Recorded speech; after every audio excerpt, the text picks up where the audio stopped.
Hello हामी हेर्दै पनि विश्वमा मानवताको भाग छैनौँ। हामी हेर्दै पनि विश्वमा मानवताको भाग फैलाऊ।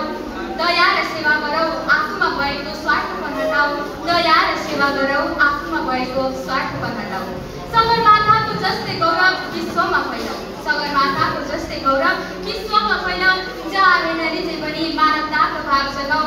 जहाँ हेर्दै पनि मानवताको भाग जगाऊ। धन्यवाद छ कार्यक्रम सञ्चालकज्यू, श्रद्धेय यसै वक्तृत्व कला प्रतियोगिताका अध्यक्षज्यू, मञ्चमा आसीन प्रमुख अतिथिज्यू, हातमा कपी र कलम लिएर निष्पक्षताको मूल्याङ्कनमा खटिनुभएका निर्णायक मण्डल, मोमबत्ती चाहिँ जलेर हामीलाई ज्ञानरूपी प्रकाश गरिदिनु हुने आदरणीय गुरुवर्ग, प्रतियोगी मित्रहरू, श्रोतागण तथा विद्यार्थी वर्गहरू। आज मिति 2082 साल भदौ महिना 17 गतेको दिन नेपाल रेड क्रस सोसाइटी देवता उपशाखा देवता रूपन्देहीमा आयोजित नेपाल युवा red cross circle Shri Kerwani माविमा सञ्चालित मानवताको पक्षमा अन द साइड अफ ह्युमेनिटीमा बोल्ने सुअवसर प्रदान गरिदिनु भएकोमा म आयोजकज्यूलाई धन्यवाद नदिरहन सक्दिनँ। अब भने समय सीमालाई ध्यानमा राख्दै अध्यक्षज्यूको अनुमति लिएर म मेरा धारणाहरू प्रस्तुत गर्न चाहन्छु। अध्यक्ष महोदय, मानवता शब्द मानवमा ताप्रति लागेर बनेको, जसको अर्थ मानवले गर्नुपर्ने सम्पूर्ण कल्याणकारी कार्य, सबैको कल्याण हो, सबैलाई खुसी र सुखी रहोस्, यी हाम्रा समृद्ध मानवतावादी भावनाहरू। यिनै परोपकारी भावनाहरूले नै हाम्रो समाज, राष्ट्र र अन्तर्राष्ट्रिय क्षेत्रमा प्रभावित आइरहेको छ। लिने बदलिने भावको जति वृद्धि हुन्छ त्यति नै समाजमा सेवा भावको तीव्र विकास हुँदै जान्छ। विकसित सभ्य र शिष्ट समाजको मुटु गरेकै मानवता एवं समर्पण हो। इलमिकाको भागमा माछा र मासु, अल्छीको भागमा सधैँ आँसु भने जस्तै मानवताको भाग भएको व्यक्ति सधैँ श्रमशील हुन्छ र उसले आफ्नो जीवन खुसी र सुखी बनाउन सक्छ। सन् 1828 अक्टोबर 20 मा स्विजरल्यान्डको जेनेभामा जन्मेका जहाँ हेनरी ड्युनाको मानवताको सिद्धान्तमा पनि यिनै प्रशंसनीय कार्यको पुष्टि गरेको छ। सन् 1963 मा नेपालमा स्थापना भएको नेपाल रेड क्रस सोसाइटीले पनि मानवताको पक्षमा विभिन्न उल्लेखनीय कार्यहरू गर्दै आइरहेको छ। अध्यक्ष महोदय, मानव सभ्यता शब्द सुन्दा जति सामान्य सुने तापनि यसभित्र धेरै कुराहरू रहेछ। आज समय कलियुगले चढेर आधुनिक युगमा आइसकेको छ र समयको परिवर्तनसँगै मानव सभ्यतालाई पछाडि छाडेर मानिसहरू अगाडि आइरहेका छन्। आजका मानिसहरूमा यतिसम्मको विवेक छैन कि जति हामीले एउटा पशुमा सजिलैसँग पाउने गर्छौँ। ठीक बेटी छुट्याउन सक्ने क्षमता भएकोले सर्वश्रेष्ठ मानिएका प्राणीहरू आज पशुभन्दा पनि तल गिरिसकेका छन्। दुष्टहरूको लागि ज्ञान बादलको पुच्छर लोन हतियार बनिन्छ भएको छ। अध्यक्ष महोदय, मानव सभ्यताको इतिहासलाई उत्खनन गरेर विश्लेषण गर्ने भने इतिहासले अन्त्य निश्चित देखिन्छ। मानव सभ्यताको इतिहास वर्ग सङ्घर्षको इतिहास थियो। पहिले सरलबाट जटिल र अहिले जटिलबाट झनै जटिलतिर यो इतिहास मोडिँदै आएको छ। मानिसले बिर्सिसकेका छन्। मानिसमा जुन डर र त्रास हुनेको थियो त्यो पनि गायब भएको छ। आफ्नो स्वार्थ पुरा गर्न मानिसले मानिसको घाँटी छिराउन त्यो हात काम्दैन। कलम चलाउने हात आज हतियारमा भर पर्दै आएको छ। रगतको नाता बिर्सिसकेका छन्। जति समय परिवर्तन हुँदै गएको छ मानिसले आफूलाई त्यति तल गिराउँदै गएका छन्। पैसालाई नै सर्वस्व ठानेका छन्। आफ्नो तललाई पैसाले किन्न खोजेका छन्।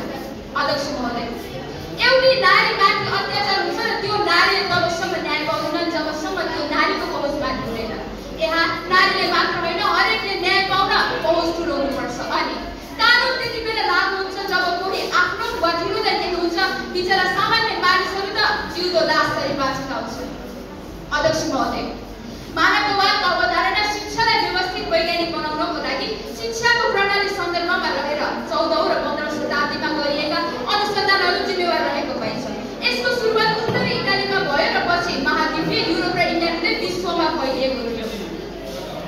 वास्तवमा मानवतावाद भनेको मानवतावाद शब्द अधिकारको वैकल्पिक रूपमा विभिन्न विश्वासहरू, विधिहरू र दर्शनहरूमा लागू हुन्छ जसले मानवीय हितका पक्षमा योगदान दिन मद्दत पुर्याइरहेका हुन्छन्। मानवतावाद समाजको पुनर्जागरण शब्द नवीकरण र पुनर्जागरणको रूपमा त्यो अवधिमा मौलिक विचारहरू उत्पत्ति नै मानवतावाद हो। मानवतावादले धेरै पहिलेका समयमै आफ्नै दार्शनिक आधारहरू खोलेर त्यसको अतिरिक्त पुनर्जागरणको शक्तिहरू प्रयोग जारी ल्याएको थियो। अध्यक्ष महोदय, मानवतावादलाई बिर्सेर नै नेपालमा जे जति प्राकृतिक सुन्दरताहरू भए पनि बाघको छालामा स्यालको रजाइ भने जस्तै विदेशीहरूले नै यसबाट फाइदा लिएको पाइन्छ। अध्यक्ष महोदय, मानवतावादलाई मानव हुनुको गुणस्तर रूपमा परिभाषित गर्न सकिन्छ। मानिसमा प्राकृतिक रूपमा निहित विचित्र एवं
समाज सेवाको एउटा युनिक नमुना हो। अध्यक्ष महोदय, बुद्धले भने जस्तै सेवाले धर्म हो भन्ने महावाणी होस् या चाहे हेनरी ड्युना मदर टेरेसा आदि सबैको लक्ष्य समाज कल्याणबाट अनुप्रेरित छ। समाज सेवा व्यक्तिगत र संस्थागत दुवै रूपमा गर्न सकिन्छ।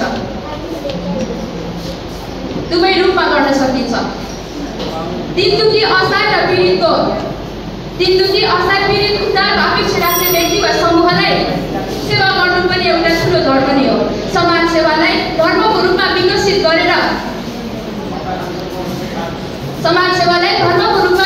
गरेर लोकहितको चाहनालाई उठाउन सकिन्छ। शुभ कार्य, शुभ विचार र शुभकामना यी सबै समाज सेवालाई अमल बनाउने एउटा भरपर्दो तत्त्व हो। जीवनको हरेक मूल्यहरूलाई सेवाबाट नै